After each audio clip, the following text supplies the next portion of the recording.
Hi Margaret, it's great to have you doing this little video slot for us for the AGM tonight.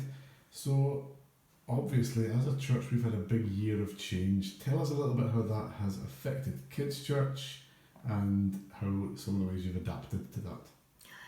Yes, this has obviously been a year of change. Well, we've been in our current building now for almost a year, and we have tried various adaptations on how we work the classes, and we've now got into a system that we think is actually working. It's not ideal, but the kids are great, they're very adaptable. Teachers are even better, they're even more adaptable. We've had to look at it and change how we do things, but it's been good. And the most obvious change for us is Kids Church is growing. We have more kids coming regularly now. It's really exciting. Our classes have gone up to 8 or 9 in each class. We're enjoying it. We hope the kids are too. That's fantastic to hear that. It's always great when you hear about growth, and I know one of the other things that's changed is the names of the classes. So what was the story behind that? Yes, we found we're all Rent Collective fans, and we've been doing My Lighthouse for a long time. It's one of the kids' favourites. But Rent Collective have brought out some children's songs, one of which is My God is the King of the, and it's My God is the King of the Lions, the Giants, and the Creatures of the Deep. So we have changed our classes to our nursery and P1s are the Giants, and they love being the Giants.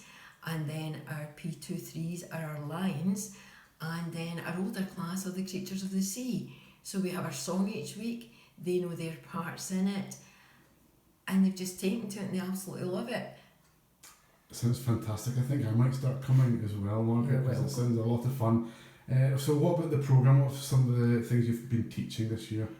Well, having got the song and looked at lions, giants and the creatures of the deep, we thought we actually better explain to the kids what they are. So we did a series where we looked at the life of David and Goliath for the giants, at Daniel in the lion's den, and Jonas in the whale, or the sea creature, as the children tell me, because we can't guarantee it's a whale. So we've looked at some of the stories and put them into context to give meaning to the song.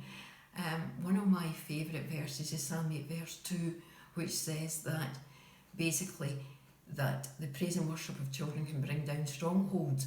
So we don't want the children just to sing songs, we want them to actually believe what they're singing. They've got to sing it with truth in it. So we did that. The other underlying principle that we have for Kids Church is prayer. So for the past, since Christmas really, we've been looking at the Lord's Prayer. Most of us are old enough to think that that is standard and everybody knows it, but it's not taught in schools now. So our children are growing up not knowing the Lord's Prayer, but it's fundamental, so we've been through the Lord's Prayer. It's been interesting. The kids have done well, we've broken it down, and for the first time in a while we've been writing our own resources. Challenging for the teachers to begin with, but it's worked as well. The kids are loving it, and we've now finished the Lord's Prayer, so this week is Can They Say It? So if you've got kids in Kids Church, practice from tonight till Sunday to have your child saying the Lord's Prayer. Margaret, you and the team are doing such a fantastic job, and we really appreciate it as the church family and also as parents. Just before we finish, any exciting plans for the coming future? We'll see where God's going to take us. We want to develop our ministry. Fiona and I had the pleasure of going down to Malvern earlier on in the year, which was a real eye-opener as to the importance of Kids Church and ministry to children. It was quite unnerving seeing the research that says that you've got to start with kids young. At the age of 6 they've started to develop their moral compass and their beliefs.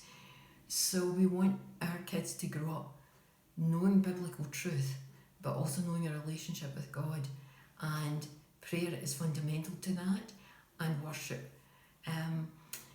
Eventually, I'm not going to say when, we're going to start looking at getting the kids to write their own worship songs, rather than us telling them what to sing. Let them sing what they want to their God. That sounds absolutely fantastic, and we just want to continue to pray for God's blessing to be upon all the kids in our church and upon all the kids teachers and helpers that are doing such a fantastic job. Thank you so much, and God bless you all. Thank you.